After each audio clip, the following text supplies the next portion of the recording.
Ini resep ya, dan resep ini dari ulama-ulama yang istinad ila Rasulillah sallallahu alaihi wasallam. Karena kalau Nabi itu memang cara pandang begitu. Aisyah itu pernah ditanya, ya Aisyah, saya ini ingin makan, apa daging yang dari sahabat ini masih? Wah ya Rasulullah sudah habis karena tak kasihkan tetangga.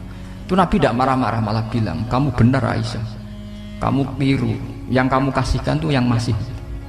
Kau nak daging dipangan dewe kadang nuruti nafsu, nak dikekno wong sedekah nuruti perintah pengen. Jadi Kanjeng Nabi, beneran Aisyah, daging ngemijek. Mau kalau nanti yang malah ijek, sing mbok sedekah malah sing ijek. Al-Fatihah.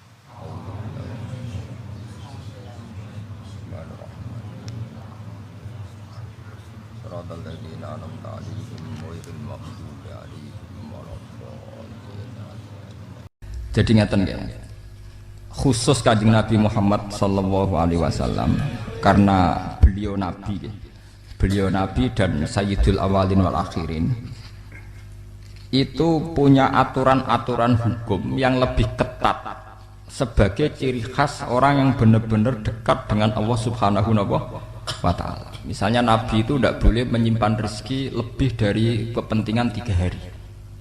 Bahkan sebagian ulama darani bahkan yang disediakan untuk besok saja itu tidak ada. Tapi untuk umatnya Imam Ghazali membolehkan sampai setahun. Era sampai untuk anak turun, saking wedine ramangan malah do napa? Anak turun. Nah karena caranya gini, sampean tak warai la ala katardo. Jadi sedringe kula sukanim Qadimah, saya tadi datang tuh, pokoknya kula wau mun sukanim Qadimah, kemungkinan ngaji di sini itu saya minta tambah prei. Karena saya itu kalau tiap bulan, yang jelas sekarang kan saya prei mulut, poso, berjep. Mungkin kalau minta 2 lagi, tapi entah saya nanti milih apa. Jelas nih ketemu sama sering pusing. Nomor 2, kalau tidak sering, tidak penting, gak usah sowan. Ngel-ngelo kula mun njenengan sanggep mawon kula nak ning omah milik keluarga. Nama milik napa? Keluarga. Apalagi saya punya pondok ngajar di sarang. Santri kadang lucu, niat takzim kiai ini malah sowan. Sowan ganggu, Bang. Kok nak mantur ning kula sering teng pandangan teng Kragan. Gus badhe sowan jenengan, ana apa badhe taklet hukum ning kene ae. Agak sopan, ora sopan nek ning omah ganggu. Akhirnya mek ngadeg-ngadeg ning trotoar ngeten Gus, wonten masalah ngene tak jawab. Gak apa-apa, ora apa-apa, malah sowan malah apa-apa. Repot. Lho kula itu karena hidup dengan istri saya sama anak saya. Jadi yang ngurus anak saya sendiri. Jarang kula ngurus sadalem jarang. Memang itu memang saya punya standar pakai kitab-kitab kados hikam. Saya ini merasa hidup di dunia itu sendiri. Sampai tak warai la Allah kalau potar. Imam yang ngarang hikam itu punya resep supaya kamu seneng terus. Liyakil lama tafrahu bihi, mesti yakil lama tahzanu bihi. Usahakan sedikit sekali apa yang bikin kamu seneng, maka akan sedikit sekali yang bikin kamu susah. Jadi misalnya kulo nih, jadi kiai misalnya cari wong, ya kulo kiai wong alim, jelas nak ngalime ngalim, nak kiai rapati ya, nak ngalime jelas. Tapi nak kiai rapati, namanya kan kiai tapi ra ngalim. Nak kulo nak darani wong alim malah muni yo jelas. Nak kiai rapati ya, kulo rapati nurut, tapi aturan masyarakat rapati nopo. Nak sampean kiai tapi ora nopo ngalim. Ya betul. Ndak, ini memang bedanya jauh. Ya mungkin lebih kiai sampean di mana. Cara derdek-derdek donga meyakinkan sampean. Tapi cara artine donga piye paham kula. Lha boten iki nyata, sampean rasa tersinggung napa barang-barang napa? Nyata. Nah, kula sering ditakoki kiai-kiai masalah. Resepnya apa jenis? Kok jenengan ra tau susah, dal kita ra tau wiridan, ra tau muhayisib. Resepnya ilmu itu gini, kata hikam. Ulama yang kayak hikam tuh pernah ngarang kitab tuh saking syukurnya entah saking angkuhnya, terserah ngomentari. Kamu harus yakin bahwa di sisa hidup Anda itu tidak akan maksiat lagi. Sehingga kalau kamu ditakdir maksiat, anggap saja akhiru maksiatin kudirat alika. Anggap itu yang terakhir. Siapa yang menganggap mohal bahwa dia tidak akan dosa sampai mati, berarti menganggap Tuhan itu lemah. Karena cara berpikir kita kan bayangkan hidup itu 40 tahun lagi. Misalnya saya sekarang buat 40, bayang urip kadang 4 tahun meneh. Sampean misalnya umur selawe, bayang selawe tahun meneh.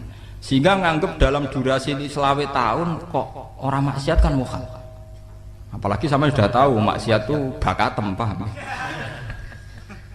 Ya maksiat ya kelas-kelasan, nak ABG pacaran. Nak wong iso omah ya nakal, nak sing setengah saleh ya berbau proposal ya sesuai kontaknya dhewe-dhewe. Itu kan urusan masing-masing. Ya itu kan urusan masing. Wae wakisabu ala wong ngene ora ana sing roh wae wakisabu ala. Rombongan wali songo, mbok kangen wali songo, mbok golek selisih wawahu napa alam. Sing roh pangeran piyam. Mbok kangen wali, mbok golek selisih margin. Niku pokoke wawahu napa alam. Ya itu kan urusan jenengan mbek pangeran, mboten urusan kula. Tapi tetap saya sebagai ulama mengingatkan, niat itu ditoto. Begini, ulama dulu tuh ngitung hidup itu hanya 2 menit 2 detik, sehingga dia ya gampang saja. Kayak Imam, kayak Kanjeng Nabi itu, ya Rasulullah kenapa tidak menyediakan makan untuk besok? Loh, saya itu tidak yakin kalau hidup saya sampai besok. Ya sudah begitu cara, ya sudah tenang saja. Kalau sampean kan bayangkan hidup 4 tahun lagi, 5 tahun lagi, sehingga arah mangan ya wedi tenan. Padahal bolak-balik zaman cilik arah mangan tetap ya wedi.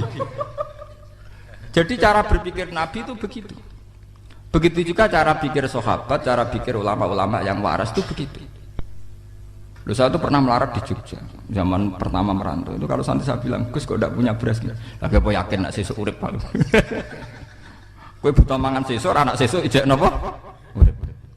Cara berpikir ulama itu begitu. Sehingga melihat maksiat juga gitu. Alhamdulillah aku ijek urip. 1 detik, 2 detik, 2 menit. Sehingga hidup, dan itu sudah cukup untuk lafadzkan la ilaha illallah. Makanya kata ngarang hikam, betapa murahnya Allah. Surga itu hanya bisa dibeli dengan 2 menit, karena surga itu senilai la ilaha illallah, miftahul jannah la ilaha illallah. Itu cukup 1 menit. Berarti surga itu regane mau 1 menit. Dan karena dia nganggap hidup itu 1 menit ke depan la ilaha illallah, ya sudah.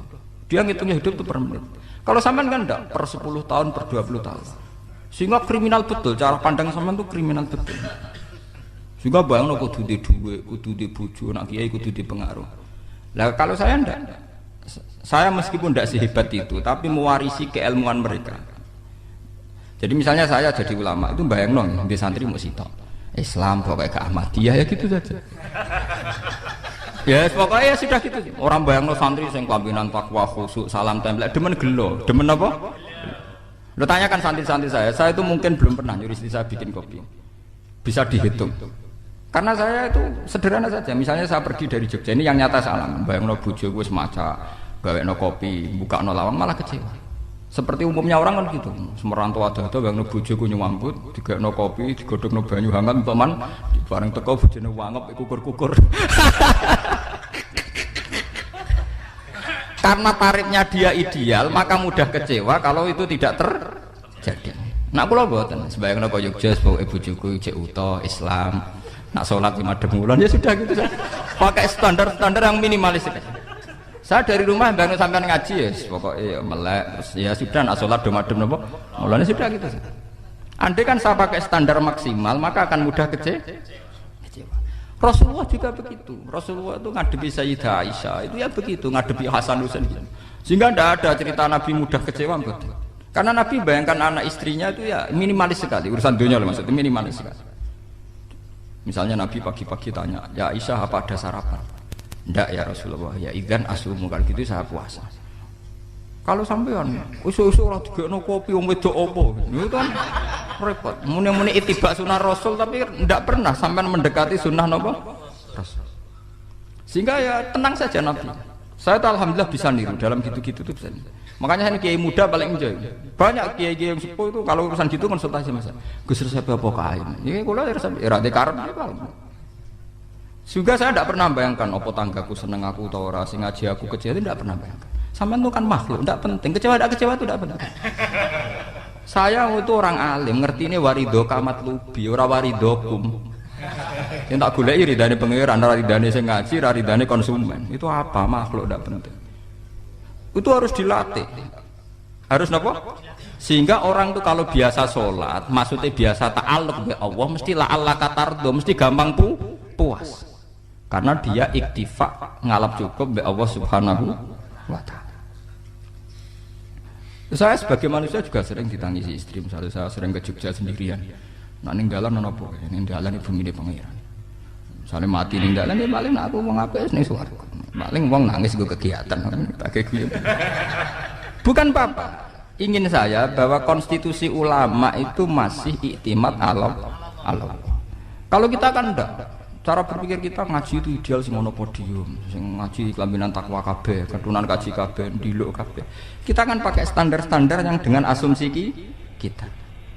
Padahal Nabi dulu zaman sugeng al iman hahuna wa yusiru ila qalbihi sadrihi salah satu iman itu urusan hati. Komitmen sampean be Allah Subhanahu wa taala. Nah ini resepnya. Makanya kata hikam liyakillah ma tafrahu bihi, mesti yakinlah ma tahzanu bihi. Sedikitlah kamu gembira dengan satu hal, nanti akan sedikit kamu yang kecewa. Artinya misalnya kados kula sebagai ulama seneng kula niku kok ijek iman. Ya kayak wong awam. Ya sudah gitu. Jadi misalnya suatu saat kula jatuh, yang ngaji saya gak semeneng dadi kupeding. Wong sing seneng kula bubar kabeh. Kula ya ora susah, miskola darah bener. Gus saiki jenengan ora sing seneng. Ya tenang saja sih. Sing ora seneng ya makhluk-makhluk ora jelas. Dan status mereka tetap la yadurru wa la yang ini harus dilatih. Sehingga Nabi itu ya meskipun beliau itu perang, sahabatnya meninggal ya tenang saja. Nabi cara berpikir yang meninggal mereka mati syahid, yang masih hidup dianggap berpotensi melakukan kebaikan. Sama tak warai resep-resep dari Rasulullah Shallallahu Alaihi Wasallam. Saya ini sebetulnya memaksa, menjelaskan ini maksa karena saya inginnya jadi ulama yang kayak umumnya orang. Tidak ideal amat, tapi kan saya ditekdir ilmunya itu ideal, jadi terpaksa saya jelaskan. Tapi kalau perilaku saya tidak akan ideal. Soalnya ngawur, saake mari Ghafuri pengiran nganggur bolak-balik cerita. Ada seorang wali, karena dia wali itu doa di multazam, ya Allah saya ini minta satu hal. Karena dia wali maka tidak minta uang, tidak minta jabatan, minta engkau takdir saya tidak pernah maksiat. Itu kan bagus sekali, minta doa ditakdir gak maksiat kan ada. Dari pengiran malah jawab. Fa'ena adau kufur. Karena tau maksiat malah sifat ghafurku tak ada kok endi. Gamane pangeran kan sifat ghafurku rak nganggur. Malahnya ndak ada orang selain Nabi kecuali ditakdir tahu maksiat. Ben sifat ghafure pangeran efektif. Paham napa? Efektif. Lah nek sampean kan ghafure mbok nggo kabeh. Dadi karek sadidul iqab. Karena maksiate sampean wis sering. Jadi sifat ghafure wis berlaku aktif. Saya karek nunggu sifat sadidul iqab. Paham ya? Itu beda dengan wali-wali. Sifat sadidul iqab mau aktif mereka tidak punya dosa. Malah pangeran bingung dah kok sifat ghafure. Apa tak kok ghafur atau dosa. Didakoki sadidul iqab gak tahu maksiat. Jadi pangeran malah sing bingung. Nak kowe ora tau maksiat ghafur kok tak dakoki. Kok ora tau maksiat wong iku ora tau apa?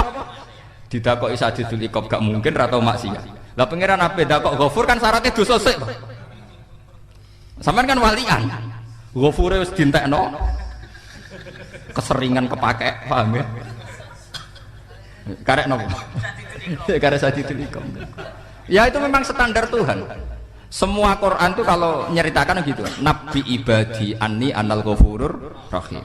Kaulaku ceritani aku ghafurur rahim, tapi yo ceritani wa anna adzabi wal adzabul alim. Jadi Nabi ibadi anni anal ghafurur rahim wa ana adzabi wal adzabul alim. Kalau Nabi Ibrahim, Nabi Muhammad kan inna rabbaka lasariul iqab. Pangeran cepet nyiksane, tapi wa innahu laghafurur. Jadi dua sifat ini pasti aktif. Dan tentu ulama itu senang sifat ghafur itu ya meskipun aktif, tapi mereka tidak pernah ngambil fasilitas sifat napa? Ghafur. Kula baleni malih. Sehingga kayak Sayyidina Umar radhiyallahu anhu ketika beliau pertama jadi khalifah, ini cerita di kitab Hayati Sahabat. Pertama dia jadi khalifah, orang mengira dia akan ngomong hal-hal yang besar, visi besar tentang negara, visi besar tentang izzatil Islam wal muslim. Tapi ketika Umar pertama pidato begini, ayuhal muslimun ayuhan nas, ana, dari kata Sayyidina Umar, ana hulamun min bani Makhzum, akulu min kholati. Saya ini pemuda dari Bani Makhzum. Kecil saya bisa makan karena bulik-bulik saya punya kebun kurma yang kalau saya memanen diopahi beberapa biji, dan itu menjadi kuti wahayati, menjadi saya bisa hidup. Terus wassalamualaikum warahmatullahi wabarakatuh. Orang itu penasaran semua. Orang jadi khalifah pertama dibendem jadi Amirul Mukminin, pidatone ngenang masa kecile ra kelar mangan. Kelare mangan mergo buruh bulike. Paham ya? Ngondoh kurma terus dikai tamarotin. Beberapa kurma sing dadekno iso Dan itu saya pakai sampai ketemu Allah Subhanahu wa taala saya pakai. Misalnya sekarang saya mulya, misalnya kalau dibilang mulya, ya ana sing nyucup, ana sing husnudzon, ana sing hormat, ya macam-macam sawangane. Itu bodoh sekali kalau saya menikmati itu, bodoh sekali. Paling banter nikmati dicucup, dihormati itu apa? Tapi kalau nikmatnya bisa makan saat itu tuh nyawa. SBY jadi presiden prestasi, Gus Dur jadi presiden prestasi, tapi umpama presiden tetap mangan. Prestasi tertinggi adalah bisa makan selisat dirumki gojogonyo. Makanya Umar mengingatkan, sebetulnya nikmat tertinggi saya itu tidak saat saya jadi khalifah, saat itu kok aku iso mangan, cara gak aku mati. Paham ya?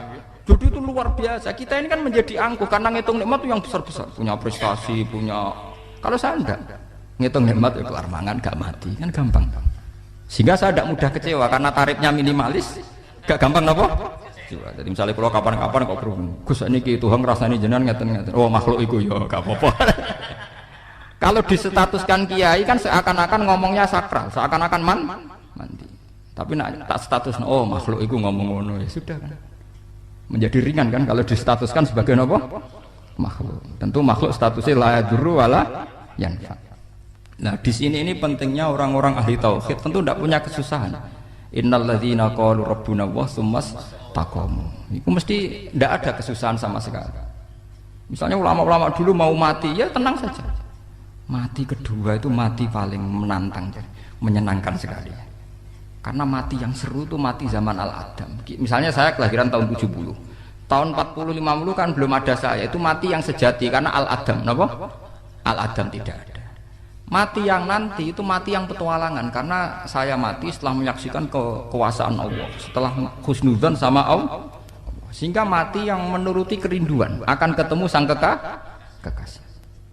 Makanya Jalaluddin Ar-Rumi ketika mau meninggal dan orang-orang muridnya nangis, dia marah-marah. Hei murid-muridku, betapa bodohnya engkau. Saat kayak ini yang saya tunggu, saya sudah menyesal berpisah sampai Allah dat cinta. Seneng. Aku kecewa waktu makhluk-makhluk kaya kowe. Saiki wis wayahe aku goleki Khalik zat sing tak senengi malah mbok tangi. Cek bodhone kowe. Saat-saat sing tak enteni malah mbok tangis. Betapa aku lamanya menunggu kematian ini. Mergo hidup itu keterpisahanku mbek Allah, kemen ketemu kowe jare. Mulane Jalaluddin Rumilah yang mengistilahkan mati itu malam pengantin. Makanya fal'an awanul firaq minkum wa awanul wisol bihabibi. Ini saat yang indah karena ketemu dengan berpisah dari makhluk-makhluk yang tidak penting menuju sama habibi kekasihku. Jadi dia mengistilahkan mati itu malam pengantin.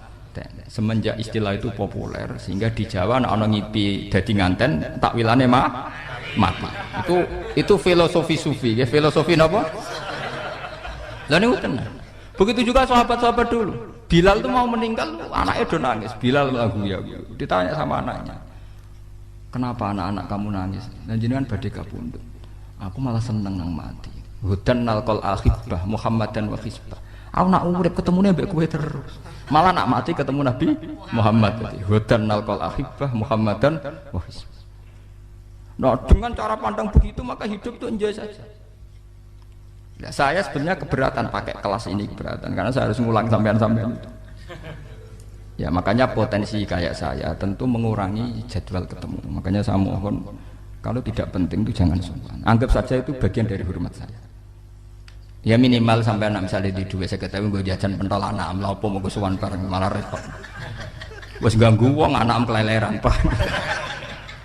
Nah misalnya sampean kepen takok hukum, wong nak ra pinter hukume takokane ya ringan, takok kiye tanggam paling iso. Karena pertanyaan yang ringan tentu ya ringan-ringan saja kan. Gak perlu kiai kaliber. Sampean ra usah GR. Kula pertanyaannya angel Gus, gak ono sing iso jawab. Wong nak ra alim tahke, iku pertanyaane ya ora pati mutu. Iku wis kangelan ngoten. Ini mboten ngenyek tapi padha enak. Padha napa? Makanya kalau latih. Jadi hikam sendiri itu ada manhaj, ada metode. Kalau orang supaya tardo, liyakil lama tafrahu bi, yakil lama tahzanu. Anak saya itu kalau habis main pulang, itu saya senengnya pol. Istri saya pernah jangan. Gus, anak mulai senengnya dek biro-biro, nah anakku gelem mulai ning omahku. Misalnya minggat terus piye. Saya itu anakku lo main mulai itu seneng. Biro-biro anakku mulai ning omahku. Dipanggil anak saya bapak itu senengnya sak boleh. Piro-piro ana sing manggil napa? Bapak. Jadi saya pakai standar minimalis sekali. Saya tidak pernah pakai tarif dia anak yang ideal dihormati orang. Sampai anakku sujud ning pangeran ngerti pentingnya maca tasbih. Makanya anak saya tak namakan tasbihah semua. Itu ya sudah. Saya tidak pernah bayangkan anak saya jadi kiai besar dihormati semua. Mari gampang kecil. Ya wis kaya kang Sayyidina Umar. Saya pemuda dari Bani Mahzum. Yang kecilnya bisa makan karena buruh bulikku. Akal tuh tamarot itu. Wah itu saya baca tuh nangis betul. Betapa hebatnya Sayyidina Umar. Mengingatkan ulang bahwa nikmat tertinggi itu ya makan karena makan kaitannya nyawa. Orang jadi bupati enggak jadi bupati tetap makan. Jadi kalau ngatain saya tarifnya minimalis sekali. Nah, kalau orang sudah makan gitu lah Allah katar mudah sekali. Tapi kalau sampai tarifnya ideal harus di mobil kudu sangune akeh. Mosok gue mobil gak sangu akeh. Barang wis sangu akeh kudu gue penderek. Mosok kere lunga wong sugih kok lunga tanpa penderek. Barang pendereke maju. Mosok ora kena dikeloni ya malah repot. Akhire gue wong ayu. Anak selingkuh diujar-ujari sing wedok. Malah perkara meneh. Wong ruwet nuruti tahapan-tahapan duniawi ruwet. Makanya resep kalau ingin seneng tuh kon sholat. Maksudnya sholat tuh dihayati secara tauhid ya. Dihayati secara tauhid. Misalnya inna sholati wa nusuki wa mahyaya wa mamati lillahi rabbil alamin. Itu akan pasti Allah katardo, pasti mudah melihat alam ini ridho. Ini satu sekelumit ya, dari resep seorang ulama yang saya meniru beberapa di kitab Hayati Sahabat, di kitab Hikam, dan meniru terutama semuanya sanad dari Rasulullah Shallallahu Alaihi Wasallam. Makanya suatu saat Nabi itu kagum. Abdullah bin Mas'ud itu jalan-jalan dan dikawal oleh beberapa malaikat. Terus Nabi itu heran. Ya Abdullah, kenapa malaikat itu selalu mengawal kamu? Terus kata Abdullah bin Mas'ud, ya Rasulullah, inilah akhtu khutwatan illa wa azunnu alla akhtu wa ukhra. Wa ma akaltu luqmatan illa wa azunnu alla alqamu ukhra. Saya itu tidak pernah melangkah kecuali saya tidak pernah yakin apa betul saya bisa melangkah lagi. Jadi perlangkahnya itu dia iktimat Allah. Dan saya tidak pernah mengunyah satu kunyahan kecuali saya tidak yakin apa betul saya bisa mengunyah lagi. Sehingga setiap kunyahannya tetap semuanya bernada Bismillah. Semua itu atas nama pertolongan Allah. Terus kata Rasulullah, orang kayak kamu itu andaikan saya ada nabi terakhir itu jadi nabi. Jadi makanya dulu Nabi itu sering ngendikan, andaikan orang-orang kayak gitu itu ada nubuah, tentu mereka punya derajat napa? Nubuah. Jadi tidak jadi nabi tapi punya derajat napa? Nubuah. Lah orang yang cara berpikir gitu tentu tidak khawatir apa yang hilang dari dirinya karena dia berkontrak dengan Tuhan hanya per menit per detik. Makanya Hikam punya resep al-mu'min yusihlu sana Allah min ayyakuna li nafsi zakiron. Seorang mukmin yang sejati tentu kontraknya dengan Allah Subhanahu wa taala dan dia tidak pernah ingat dirinya sendiri. Kayak sampai pas umat tapiil, Allahu Akbar, Allah Maha Besar, subhanak. Selalu ana wong ngrasani ya ora ali, termasuk lali utange barang niku. Tapi yang jelas kan menjadi enjoy dengan dirinya sendiri. Paham ya? Menjadi enjoy dengan dirinya karena dia tidak sering punya kontrak dengan makhluk. Nah ini maksudnya Allah kan apa? Janganlah ala katarta kamu pandang apa nak sholat terus kabul kajati, apa nak sholat terus untuk duit ya bar nambah ber. Karena cara berpikir iso aja nak duit ya.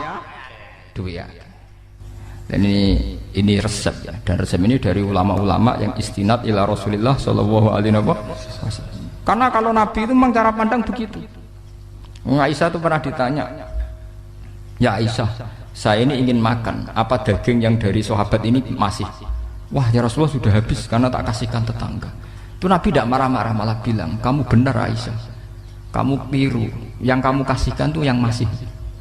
Karena daging dipangan dewe kadang nuruti nafsu. Nak dikekno wong sedekah nuruti perintah pengen.